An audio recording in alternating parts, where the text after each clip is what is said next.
이번에 열린 한미 고위급 군사회담에서 당초 예상과는 달리 미국은 북한에 대한 강력한 대북 경고 메시지를 내놓지 않았습니다. 다음 달 트럼프 대통령의 방한을 앞두고 있기 때문이라는 분석이 나오는데요. 북한도 40일 넘게 도발을 자제하고 있어서 그 배경에 관심이 쏠립니다. 김주한 기자입니다. 제임스 매티스 미 국방장관의 방한 전에는 초강경 대북 메시지가 예상됐습니다.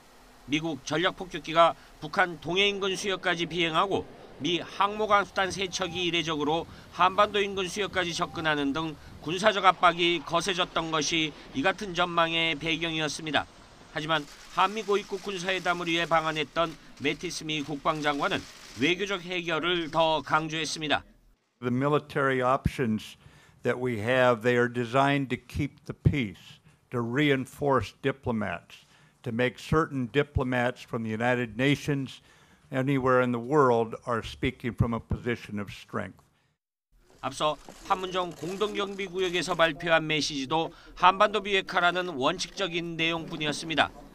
공교롭게도 이날은 북한이 지난 21일 동해 수역을 침범한 이유로 납포한 우리여선 흥진호를 엿새 만에 송환한 날이었습니다. 마치 북한의 이례적인 행동에 대해 미국이 화답하는 모양새를 드러낸 것입니다. 전문가들은 매티스 장관의 발언은 다음 달 초 트럼프 대통령의 방한에 앞서 북한을 안정적으로 관리하겠다는 의지를 표명한 것이라는 분석을 내놓고 있습니다. 긴장을 고조해서 미국은 여러 가지 챙기는 그런 대통령이 하고 있다면은 국방장관이나 국무장관은 외교를 통해서 결국은 출구를 모색하는. 북한 역시 지난 9월 15일 화성 12형 미사일을 발사한 이후 지금까지 40여일이 넘도록 도발을 하지 않고 있습니다.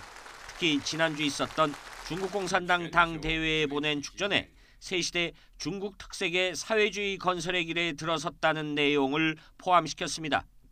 북한이 그동안 냉랭했던 북중 관계의 복원을 희망하는 것으로도 해석이 가능한 부분입니다. 다만 과거 북한이 하반기 한미훈련이 끝난 후 이듬해 3월까지 숨고르기를 하는 경향이 있었던 만큼 도발 자제 카드가 트럼프 대통령의 순방 이후를 겨냥한 일종의 평화 공세일 가능성도 배제할 수 없습니다. YTN 김주한입니다.